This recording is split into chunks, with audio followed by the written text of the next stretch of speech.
Imaginemos por un momento recibir un informe médico lleno de términos incomprensibles, saber que algo en nuestro propio cuerpo no va bien y tener que esperar semanas para que un especialista traduzca todo ese texto alienígena al lenguaje humano. El nivel de ansiedad en esa sala de espera virtual es, francamente, ensordecedor. Ya, es una situación por la que lamentablemente casi todo el mundo pasa. Efectivamente.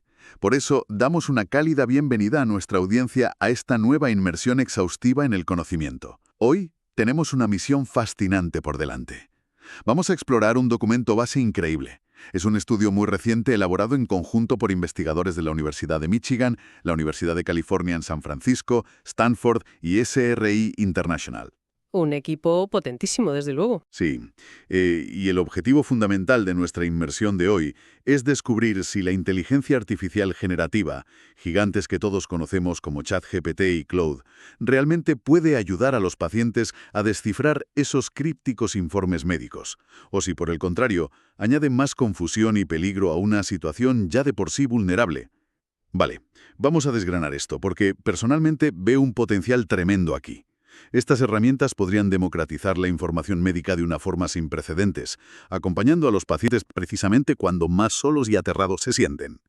Lo fascinante de esto es cómo los datos clínicos reales pueden desafiar e incluso derrumbar nuestras expectativas más optimistas. A ver, es innegable que la tecnología avanza a pasos agigantados, claro, pero debemos analizar esto con una lupa muy, muy crítica. Entiendo que hay que ser cautos. Totalmente. A lo largo de esta conversación me voy a apoyar estrictamente en los hallazgos empíricos de este estudio para señalar que la inteligencia artificial, en su estado actual, presenta deficiencias no solo molestas, sino verdaderamente peligrosas en situaciones clínicas reales. No podemos dejarnos deslumbrar únicamente por la promesa tecnológica cuando hay vidas y, sobre todo, el bienestar psicológico de los pacientes en la balanza. Entiendo tu postura y, bueno, la precaución es vital. Pero para enmarcar el problema, pensemos en el laberinto por el que pasa cualquier persona hoy en día.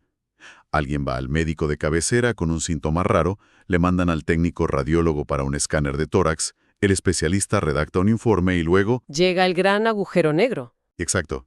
El paciente recibe la notificación en su móvil de que su historial electrónico se ha actualizado. Abre el documento y no entiende absolutamente nada. Son días de espera angustiosas hasta la próxima cita. Y claro, ¿qué hace la gente? Pues, lógicamente, terminan buscando respuestas en foros de Internet, metiéndose en Reddit a las 3 de la mañana. Es una situación terrible. Y aquí es donde se pone realmente interesante para mí. Sabemos, porque ha salido en todas las noticias, que los modelos de lenguaje grande han llegado a aprobar e incluso superar con nota exámenes médicos estandarizados, como el USMLE. Ya, los famosos titulares. Pero fíjate, si una IA tiene el conocimiento enciclopédico de un médico certificado, parece la herramienta perfecta para traducir ese informe de inmediato, ¿no? A ver, comprendo el entusiasmo generalizado sobre esos titulares, pero aquí es absolutamente necesario frenar en seco. Mirar lo que el documento realmente nos dice revela una brecha inmensa. ¿En qué sentido? Pues que aprobar un examen de opción múltiple, por muy difícil que sea y por muy currado que esté por profesionales, no significa en absoluto que la máquina sepa interactuar con un ser humano que está vulnerable. El estudio introduce un concepto vital desde la primera página, y es que necesitamos un cambio radical de filosofía. Históricamente, la industria tecnológica ha diseñado la IA bajo el prisma de la automatización. Es decir, crear un sistema que sea tan listo que pueda reemplazar al médico, ¿verdad? Exactamente, imitar el proceso de resolución de problemas de un humano para sustituirlo.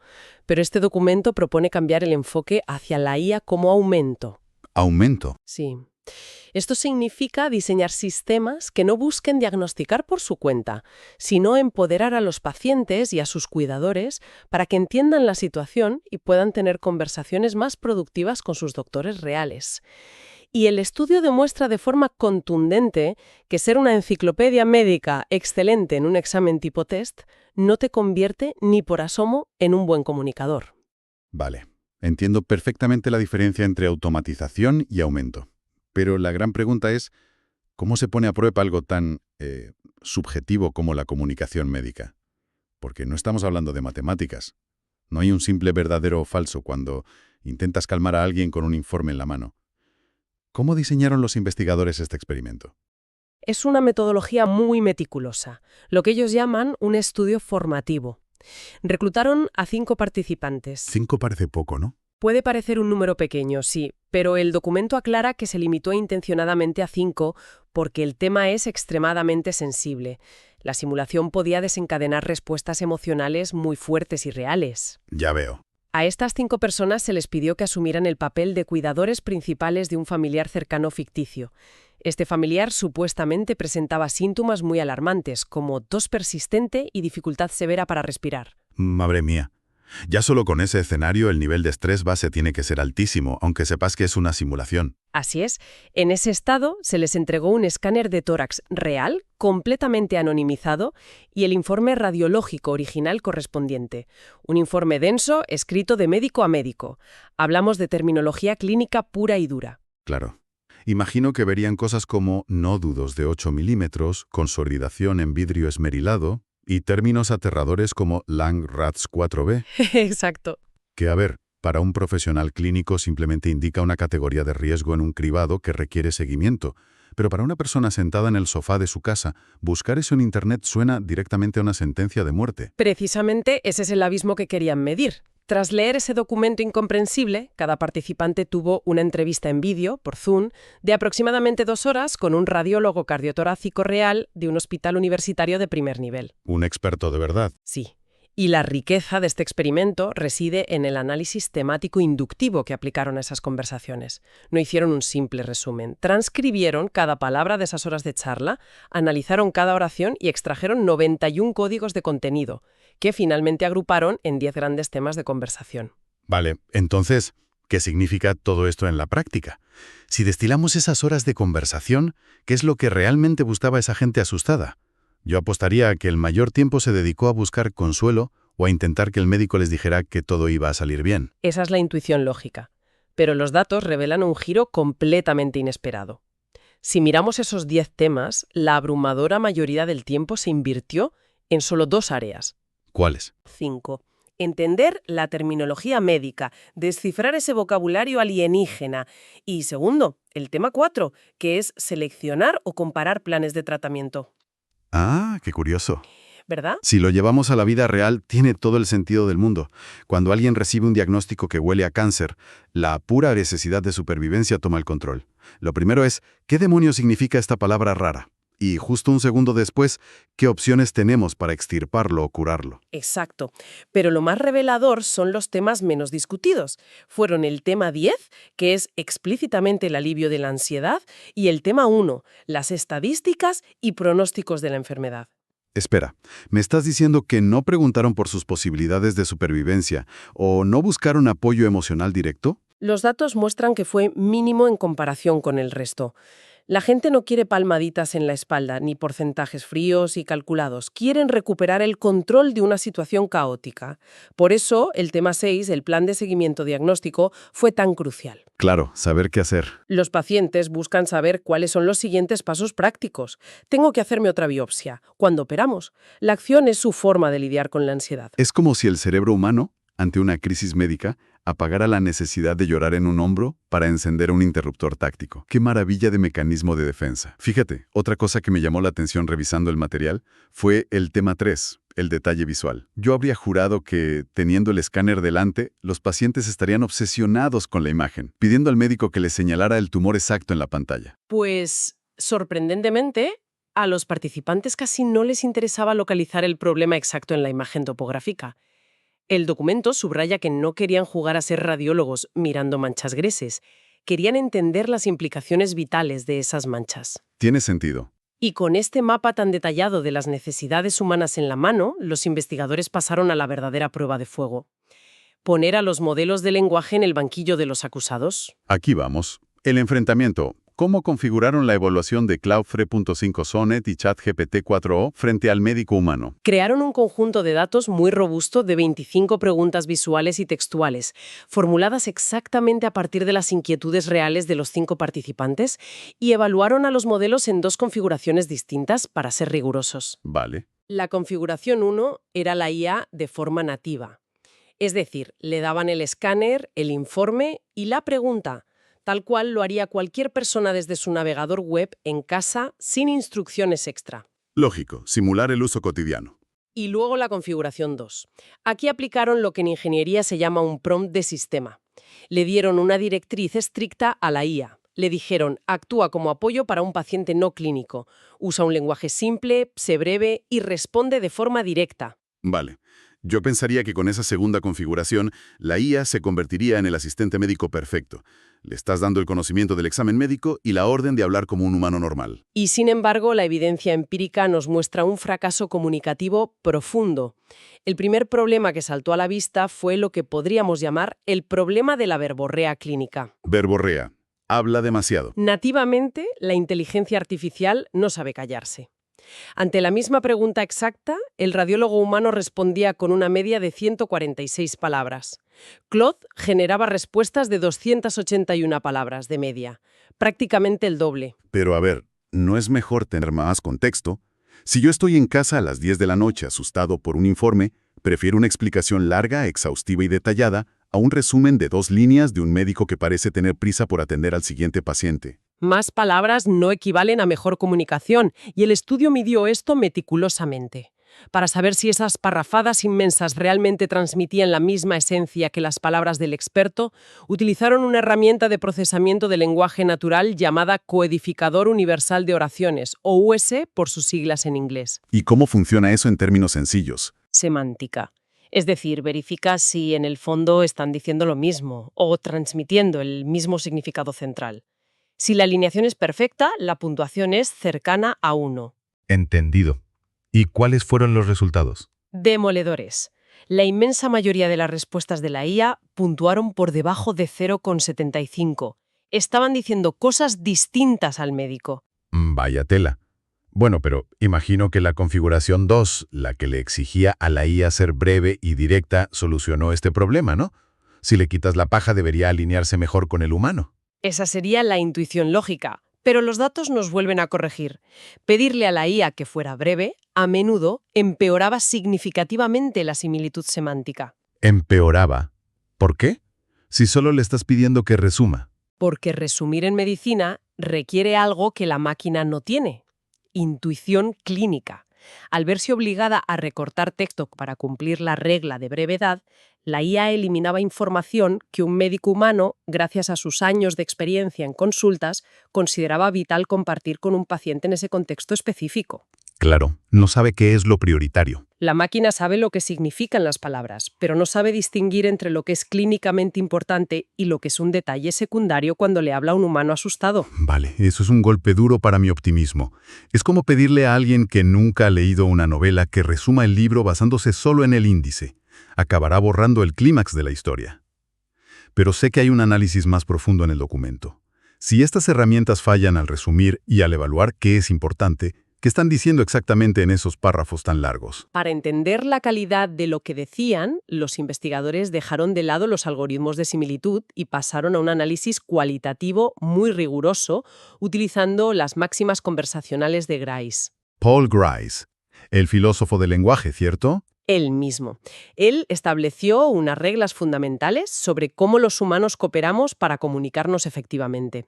El estudio se centró en 2. La máxima de calidad, que básicamente exige que lo que digas sea verdad y esté respaldado por evidencias, y la máxima de cantidad, que dice que debes dar la información justa y relevante, ni más ni menos. Entonces, si aplicamos la regla de di solo la verdad, ¿cómo quedaron nuestras inteligencias artificiales estrella? Se le pidió al radiólogo experto que evaluara las respuestas de la IA con un criterio implacable. Si una sola frase dentro de esa parrafada de 280 palabras era incorrecta, engañosa o inventada, toda la respuesta se marcaba como un error clínico. Bajo esta lente, los resultados son verdaderamente aterradores. Tan malos fueron. Claude tuvo una tasa de error del 40%. 10 de 25 respuestas contenían información falsa o incorrecta. Madre mía. Y ChatGPT-4 tuvo una tasa de error del 20%. Un 40 y un 20% de error en información médica. Esto es gravísimo. Porque en el mundo de la tecnología a estos errores los llamamos alucinaciones. Y suena hasta divertido, como si la IA se inventara que Napoleón tenía un teléfono móvil. Claro. Pero en medicina, una alucinación es catastrófica.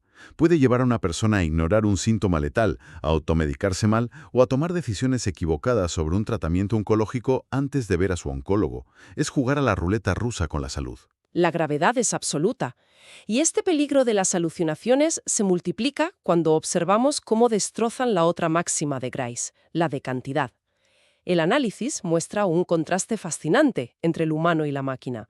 Cuando un paciente le hacía una pregunta al radiólogo, éste respondía directamente y luego añadía lo que el estudio llama elaboraciones pertinentes. ¿A qué te refieres con eso? Por ejemplo, si el paciente preguntaba por la definición de un nódulo, el médico explicaba qué es y, acto seguido, le aclaraba cómo la forma de ese nódulo en particular afectaba su diagnóstico personal. Es una educación guiada. Claro, el médico ata los cabos sueltos para esa persona en concreto. ¿Y la IA? La inteligencia artificial se dedicaba a escupir elaboraciones irrelevantes. Si se le pedía la simple definición de un término anatómico, la IA empezaba, sin venir a cuento, a explicar todos los posibles pasos quirúrgicos a seguir en el futuro, o arrojaba información enciclopédica vacía que no se aplicaba al paciente. Es como si le preguntaras a alguien la hora en la calle y te empezara a explicar la mecánica de los engranajes de un reloj suizo. Exactamente. No me ayuda, solo me abruma más y me genera ansiedad por cosas que ni siquiera han pasado. Pero de todo este análisis cualitativo, tengo que decir que lo que me pareció el fracaso más rotundo fue lo que ocurrió con la supuesta genialidad visual de estas herramientas. ¿Te refieres al tema 3, la interacción con las imágenes? Efectivamente, llevamos un año escuchando el marketing sobre el concepto multimodal. La gran revolución de que estos modelos ahora pueden ver y entender imágenes como nosotros. Durante la simulación, un participante miró el escáner y preguntó de forma muy natural ¿cómo encuentro el nódulo en esta imagen? Una pregunta totalmente lógica. El médico real, intuitivamente, usó el ratón de su ordenador para rodear el punto exacto en la pantalla compartida y guiar la vista del paciente. Una interacción humana brillante y sencilla. ¿Y qué hicieron nuestros modelos multimodales avanzados? Fue un desastre absoluto. Claude, incluso con las instrucciones de ser un apoyo clínico, alucinó por completo y le dijo al paciente que directamente no veía ningún nódulo en las imágenes que le habían proporcionado. A pesar de que el informe que él mismo había leído decía que estaba ahí. Y lo de ChatGPT es casi cómico si no fuera trágico. Dio instrucciones tan inútiles y banales como abre el escáner y navega a la serie 3. Este hallazgo es fundamental porque destapa una enorme falacia en la narrativa tecnológica actual. Que un modelo matemático pueda clasificar un píxel internamente o extraer texto de una radiografía no significa, bajo ningún concepto, que sepa usar el medio visual para comunicarse con un humano. Totalmente. La IA no sabe guiar la atención espacial. Carece de la capacidad de entender que hay un ser humano asustado al otro lado mirando una pantalla en blanco y negro lleno de cortes anatómicos sin saber dónde enfocar los ojos. Es descorazonador, la verdad, toda esa potencia de cálculo rindiéndose ante la simple tarea de señalar con el dedo. Sin embargo, leyendo entre líneas este estudio, encontré un destello de luz. Y paradójicamente no viene del código informático, sino de la condición humana pura. Hubo un detalle de la interacción del radiólogo que me pareció sublime. El médico sistemáticamente iba más allá de la pregunta literal, anticipando el contexto vital y logístico del paciente. ¿Te refieres a cuando discutían los planes de tratamiento? Sí, en el tema 6. Si el paciente preguntaba por el coste de un tratamiento, la inteligencia artificial sin alma se limitaba a generar listas enciclopédicas de precios genéricos de terapias carísimas. Frío y calculador. Exacto, pero el radiólogo real no daba solo una cifra. Mencionaba que la radioterapia implica ir al hospital 5 días a la semana durante un mes. Y le preguntaba al paciente si tenía quien le llevara, porque iba a tener gastos de transporte diario y que iba a tener que pedir días libres en el trabajo. O advertía que la quimioterapia puede causar infecciones que requieran un ingreso hospitalario de urgencia, lo cual es un coste oculto altísimo. Esa es la clave. El médico hablaba de la vida real. La IA enumera opciones como un menú de restaurante. El médico ayuda a navegar la vida. Si conectamos este ejemplo tan humano con el panorama general de los datos que hemos diseccionado hoy, la conclusión a la que llegamos es irrefutable. Y creo que es el momento perfecto para consolidar los pilares fundamentales que hemos aprendido en esta sesión. Me parece perfecto. Hagamos un repaso. El primer punto crucial es reconocer que efectivamente existe una brecha de información dolorosa en el viaje del paciente. La idea de usar IA generativa para arrojar luz en esa sala de espera es brillante, en teoría, pero el estado actual del arte, representados por modelos de vanguardia como ChatGPT 4o y Claude 3.5 Sonnet, sencillamente no está listo para satisfacer esta necesidad de forma segura y empática. Completamente de acuerdo. Los datos no mienten.